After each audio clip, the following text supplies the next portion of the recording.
there is one story still with so many unanswered questions, it made its way all the way to the White House press corps. Can we still assume that the Kansas City Chiefs will be visiting the White House this year in celebration of their Super Bowl victory? You confirmed, is the Chiefs kicker Harrison Butker welcome at this White House? Butker! Apparently, the Kansas City Chiefs field goal kicker gave a conservative Catholic commencement speech at a conservative Catholic college. Seems expected. Although we did have a shout out to the ladies.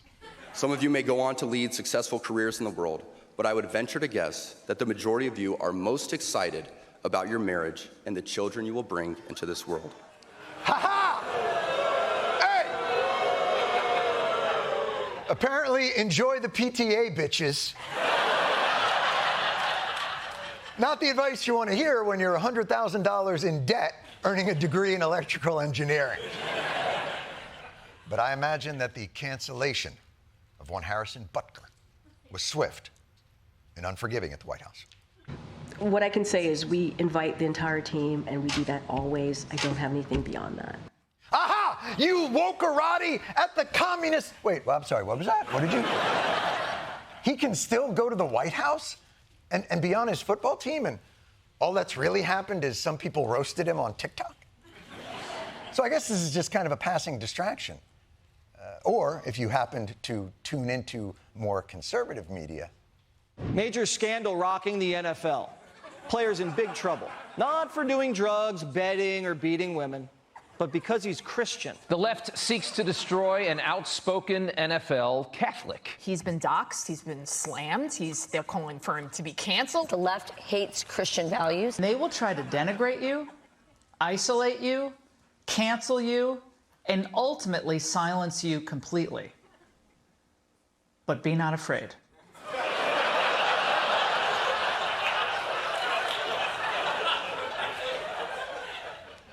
How can I be not afraid when what you have proffered is so afraidable? By the way, and you're hitting us with that King James sentence structure. Be not afraid. People only say that when there's shit to be afraid of. Let's say 3 to 4 horsemen. But my question to the right, I guess, is, have you never been on the internet before? Because that's all it is. It's just people giving each other shit all the time. I mean, my God, you're all so thin-skinned. Look, Jerry Seinfeld took more shit over the past 2 weeks promoting a Pop-Tart movie than Harrison Butker did for his entire speech. And I ask you people, what is the deal with that? No, I'm not doing an impression.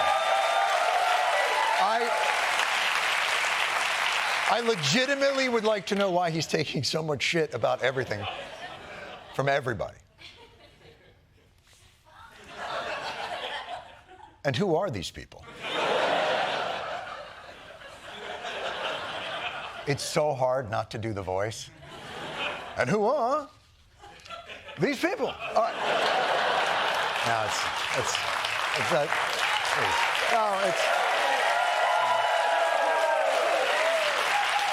the Jerry Seinfeld impression is the first thing a Jew learns in kindergarten. It's not.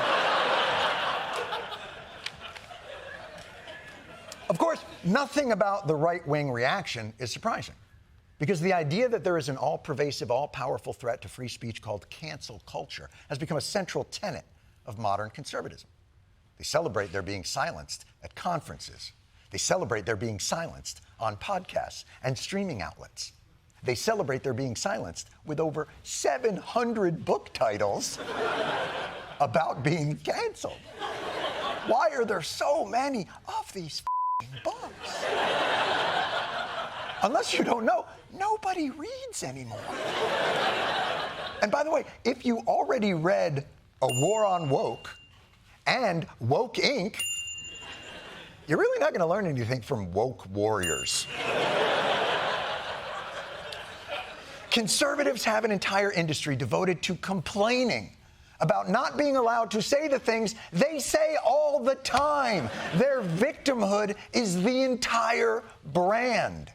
You can no longer say somebody is homeless. You have to say they are unhoused. Free phones, food, and clothing sounds like a great deal. A homeless woman in a Democrat-run city. Pretty soon we won't be allowed to say illegal aliens because it'll be hate speech and therefore illegal. Illegal aliens streaming across our border. Trans agenda is a religion now. Convert or be canceled. Big Trans has a real knack for making everything about themselves. Dare to speak your mind about issues like pro-life? Well, your life could be ruined forever. You could be canceled. I'm never going to apologize for being pro-life. How did we get to the point where we can't say all lives matter? As a matter of fact, all lives matter. All of you still speak. How? Doesn't the woke mob have cable? But this is their identity now. Constant victimization. They say what they want, and if you get upset about it, you don't believe in freedom. I just believe in freedom. Why are liberals so afraid of freedom and freedom of speech? Mm-hmm. I don't get outraged. Yeah. If you don't like what somebody's saying, you can turn off the TV, turn off a radio dial, turn off a podcast, walk out of a commencement. Or you could buy a different beer than Bud Light without going into your back swamp and assassinating six-packs. You're so unbelievable. They're so full of shit that Sean Hannity can say with a square head, I'm not the kind of guy who gets outraged. Sean Hannity. He's basically just a meat bag support system for a forehead vein. Tonight, every American has a right to be angry and ticked off. We have a story that will make your blood boil. Now the left is hell-bent on banning Dr. Seuss. Pepe Le Pew, Dumbo, Peter Pan are on the chopping block. Sanctimonious, self-righteous, frankly overpaid, lazy, agenda-driven liars. What a pompous jackass. Do you even know what my job is? What part of this can't you get through your thick head? My message tonight to these snowflakes is very simple. You people disgust me. But every snowflake is different. We can't all disgust you.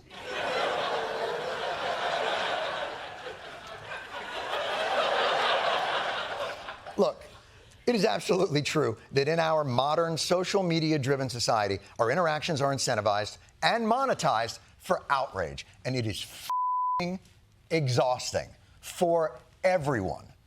But contrary to your conservative book industry, the outrage isn't just coming from the left. It's coming from the left, the right, for the left, and the Swifties, and YA readers, and anybody who dares to lift their head up to say anything.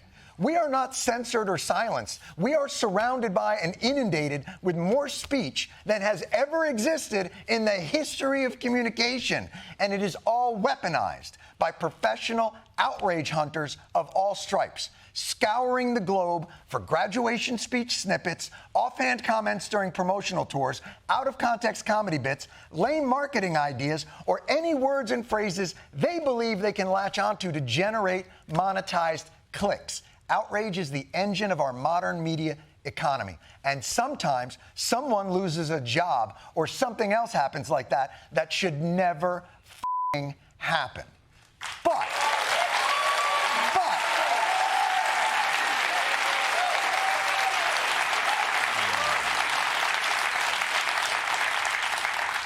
I leaned over so far I may never get back up again.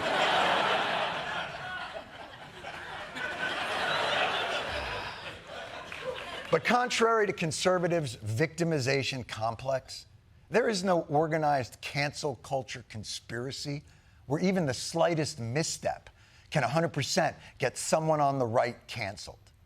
Actually, there is one. Congresswoman Liz Cheney gets kicked out of Wyoming's Republican Party for opposing Trump. Yeah, as irony would have it, it turns out that when it comes to cancel culture, the ones who smelt it, dealt it. There is someone canceling people on the right.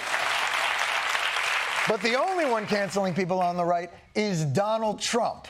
And anyone who dares speak out against him, refuse to buy into Trump's stolen election claims, and you'll lose your job like Liz Cheney or countless others. In fact, everything the right says cancel culture does to them is actually being done by MAGA. For example, they will shout you down and try to shut you down as opposed to discuss with you. Yes, the woke mob shouts you down. And what happens when you're a Republican and dare criticize the boy king? That is a failure of leadership. And you can boo all you want. But here's the thing. Donald Trump is running to stay out of prison. And if we elect... I know. Now, you know me as a person who says what he thinks, and I don't hide the fact that I wasn't a fan of our last president's character issues. And I'm also no fan...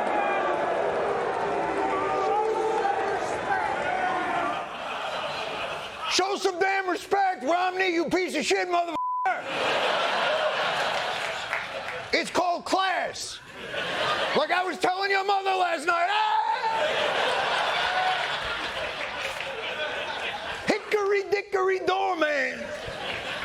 Your mom was f***ing a mole man. Oh, you like that? What's another? Oh, they like the poetry. By the way, what's another thing that the right hates about woke cancel culture? Many Americans feel forced to stay silent for fear of upsetting the cancel culture mob. Yes, under cancel culture, you can only speak your truths in private while denying them in public. For instance, this poor young fella who privately wrote of Trump, he's a demonic force, a destroyer. I hate him passionately. He wrote in private. But of course, in public, fearing the cancel mob, he's forced to stand next to his tormentor with what can only be described as the fakest of overlap faces. Grab him by the pussy, that's the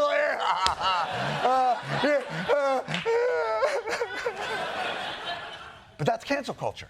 It won't let you speak your truth. In fact, it makes you do something even worse. The left is married to censorship and has nothing else. That's how you get people to believe in an alternate reality. Yeah, the woke mob is so pernicious, it forces you to deny reality. Like, imagine if Trump ever gave a speech about January 6th, where he clearly confuses Nikki Haley with Nancy Pelosi. Nikki Haley, did you know they destroyed all of the information, all of the evidence, everything, because of lots of things? Like Nikki Haley is in charge of security. We offered her 10,000 people. Now, in a healthy discourse, you would just go, hey, man, everybody brain farts sometimes, whatever it is. But under the MAGA cancel culture mob, people like Congresswoman Stefanik have to pretend this was all part of a grand strategy. That isn't a mix-up. The reality is Nikki Haley... She wasn't Speaker. Nikki Haley is relying on Democrats, just like Nancy Pelosi, to try to have a desperate showing in New Hampshire. But he was talking about January 6th. President Trump has not lost a step. He is a stronger candidate, stronger than he is today, than he was in 2016 and he was in 2020. He is reverse aging. He is stronger. He is Benjamin Button. He will be our wisest baby president.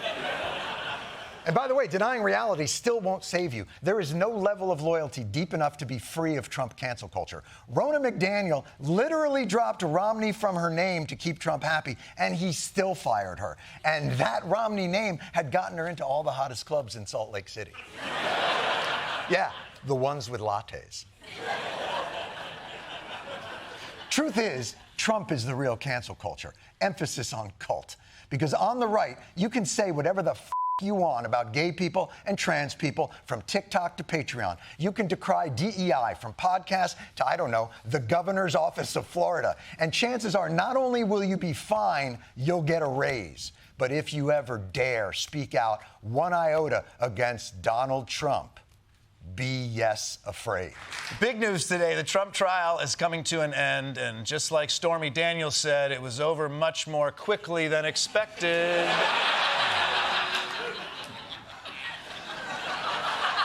And we've heard from so many people during this trial. This blonde blob, this other blob, this one blob with the mustache. It's just too bad no one's invented cameras yet. But we haven't heard from the biggest blob of them all, Donald Trump, who He's been going around telling anybody who will listen that he is just itching to testify under oath. I would have no problem testifying. I didn't do anything wrong. I'm testifying. I tell the truth. I mean, all I can do is tell the truth. Do you plan to testify in court? Probably so. I would like to. I mean, I think so. Will you testify in your own defense? Oh, yes, absolutely. You'll take the stand. That I would. That I look forward to. President Trump, are you going to testify? Yes. Right at the buzzer, yeah. Yes. But yes, Donald Trump has been saying for months how much he wants to testify. He's like, let's do it. Swear me in on that shiny book that Mike Pence is always blah, blah, blahing about. And after 4 weeks of trial, today it was finally time for Trump to tell his side of the story. So here we go, big guy. It's the opportunity you've been waiting for. The defense has rested, testimony has wrapped, and Donald Trump notably did not take the stand. What? What? What? What? After talking such a big game, he's not testifying? So he's doing the opposite of what he told us he was gonna do over and over again? That's not the Donald Trump I know, and I played full contact hockey without a helmet this morning, but it's just so peculiar that outside the courtroom with his legal pads of notes, he just talks and talks and talks. But then if you ask him to walk just a few feet inside the courtroom and to swear to tell the truth under penalty of law, suddenly he's afraid to speak? I mean, what's the difference? Is it the fluorescent lighting? You know, I mean, I hate to even come to this conclusion, but is it possible that Donald Trump is full of shit? I mean, Mr. Trump. Mr. Trump, are you just full of shit? Yes. Okay. Well, I really wanted that. Yeah, well, we should believe him then. We should believe him. Let's move on from Donald Trump to his morally and financially bankrupt former lawyer, Rudy Giuliani. Last week, he had an 80th birthday party, and he got a little surprise present.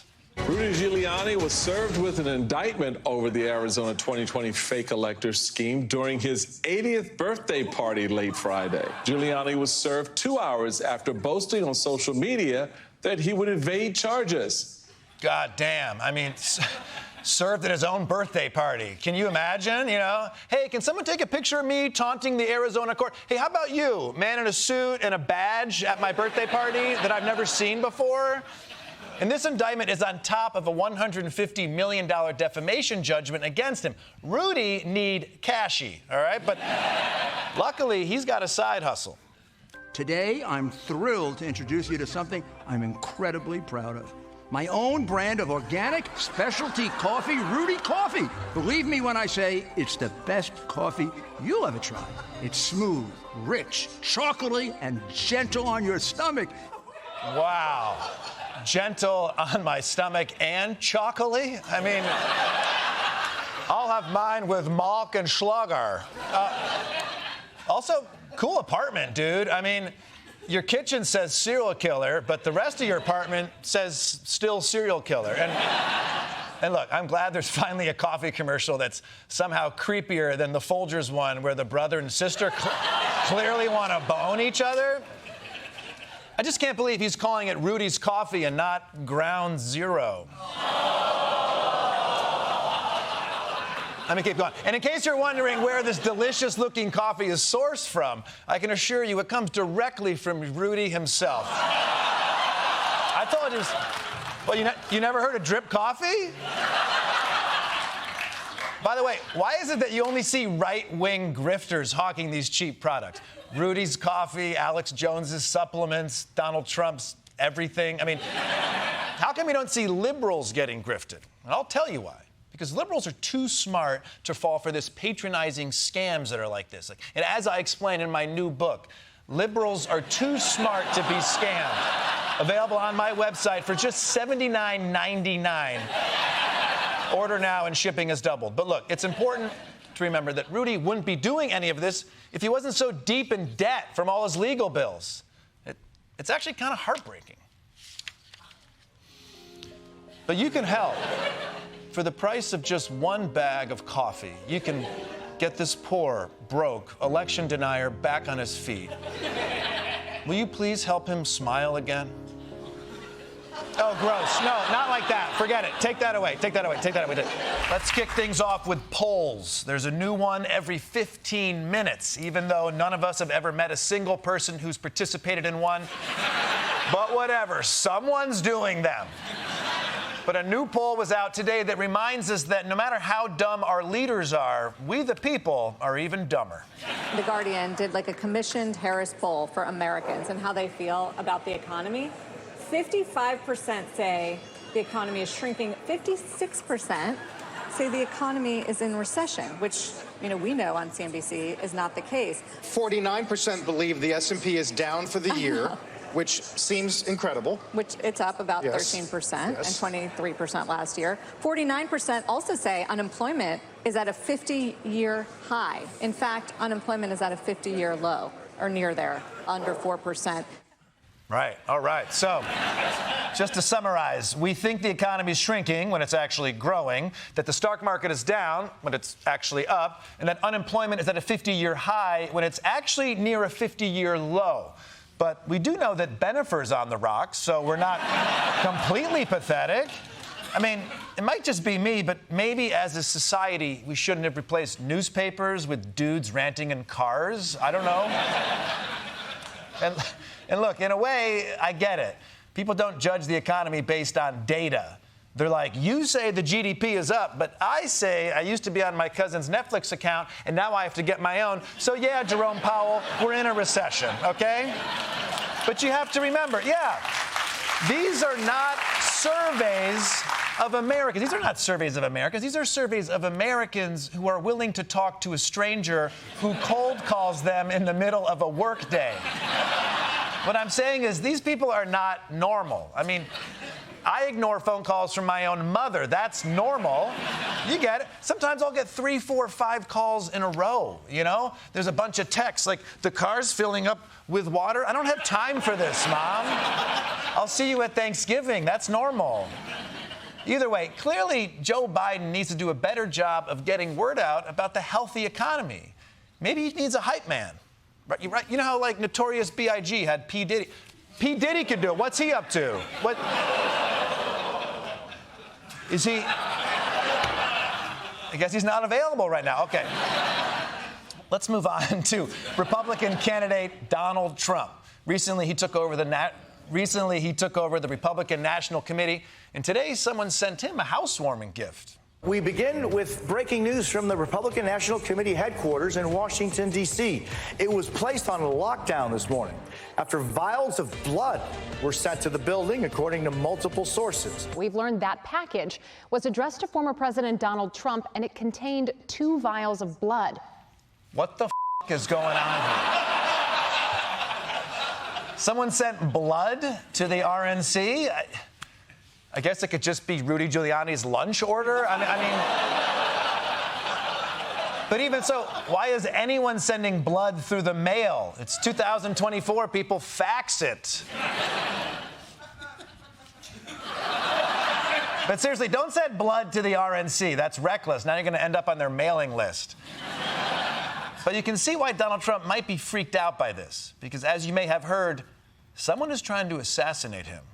Donald Trump is now claiming that the FBI raid on Mar-a-Lago 2 years ago was actually Joe Biden's attempt to assassinate him. He pointed to wording in the search warrant that allowed the FBI to use lethal force if necessary, which the FBI says is standard protocol in any search. But in a fundraising email to supporters, Trump wrote they were authorized to shoot me. And, you know, they're just itching to do the unthinkable. Joe Biden was locked and loaded, ready to take me out. Holy shit, locked and loaded? Ready to take me out? I've never heard Joe Biden sound so f***ing cool in my life. I always thought of him as a doddering old man. Yeah. I always thought of Biden as a doddering old man, but Donald Trump makes him look like one of the Expendables. The rest of you take what you want, but leave the orange man to me. Can you tape Wheel of Fortune? This might take a little while. Now, personally, I think it would be very difficult to assassinate Donald Trump, mostly because he would never get that close to a book depository. But regardless, I don't think Trump actually fears getting assassinated by Joe Biden. And the reason is because he announced it in a fundraising email. If you're dodging bullets, you don't stop to wave your Venmo QR code. You know, please, somebody send money.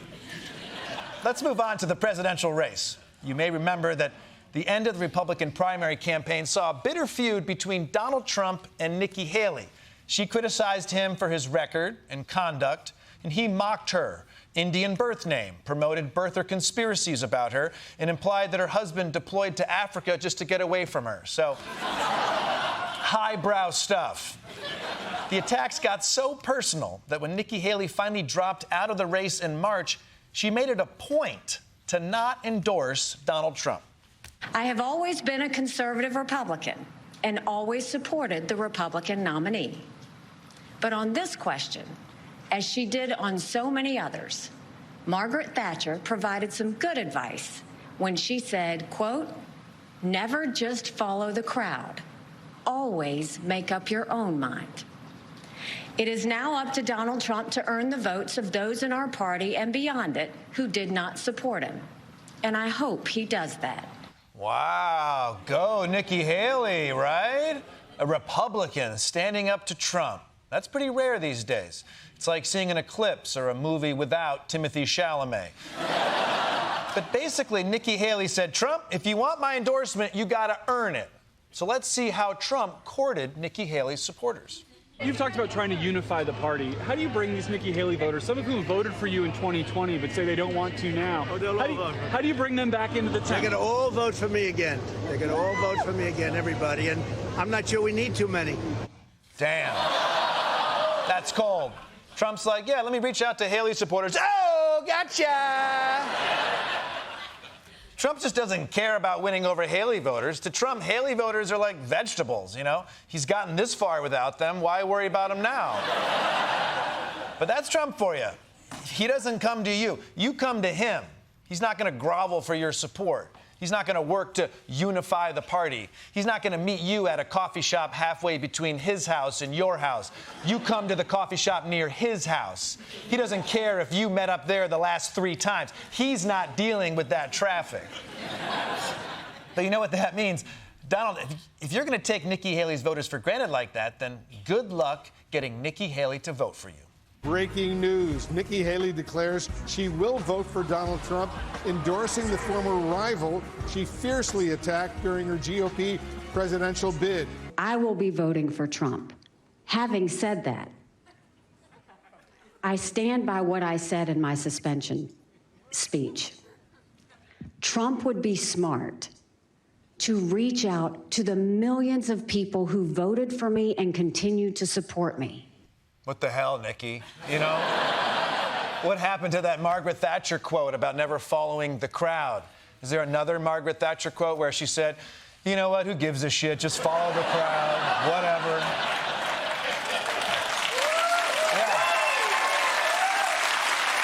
Yeah.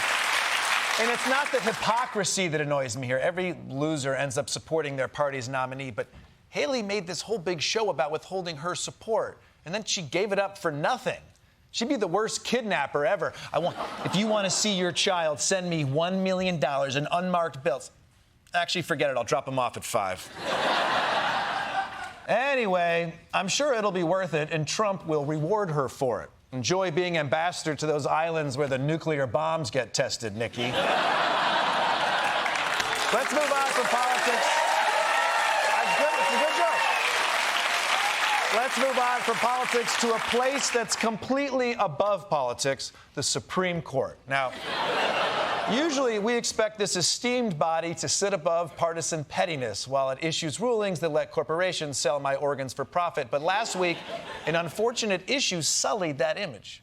Justice Samuel Alito is facing calls to recuse himself. This comes after the New York Times published a photo outside Alito's home of an upside-down American flag that's widely viewed as a symbol of efforts to overturn the last election. Alito confirming the photo, telling The Times, quote, "I had no involvement whatsoever in the flying of the flag. It was briefly placed by Mrs. Alito in response to a neighbor's use of objectionable and personally insulting language on yard signs." Yeah, Mrs. Alito's fault, huh? Yeah. I feel you, Sammy, you know?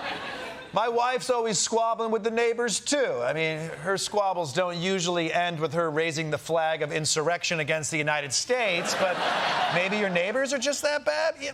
But hey, Sam Alito is a Supreme Court justice, the pinnacle of moral integrity. If he said he has nothing to do with it, then I believe him, and I believe that it's never going to happen again. New questions surrounding Supreme Court Justice Samuel Alito after a second controversial flag was hanging outside one of his homes. The New York Times reports an Appeal to Heaven flag carried by January 6 rioters was photographed at his New Jersey beach house last summer. The flag, which features a pine tree and the phrase "Appeal to Heaven," dates back to the Revolutionary War. But today, the flag has become, quote, "a symbol of support for former President Donald J. Trump for a religious strand of the Stop the Steal campaign and for a push to remake American government in Christian terms." What the hell, man? Another flag? Did this guy get a 2-for-1 deal at the MAGA flag store? Look, I'm not an expert, but I always thought a judge was supposed to be impartial and neutral. And I'm not naive. I know he's not. But can he at least respect us enough to pretend to be? You know, it's not like he's a judge on American Idol. He's a Supreme Court judge. But he's stunting on us like a soccer player popping his jersey after a goal. I killed Roe v. Wade, bitches. I killed Roe v. Wade, bitches. But if you... But if you're upset about this, the good news is the Supreme Court has a code of ethics. Now, the bad news is they wrote that code of ethics, and they don't follow it. So I guess there is no good news, and the bad news is even worse.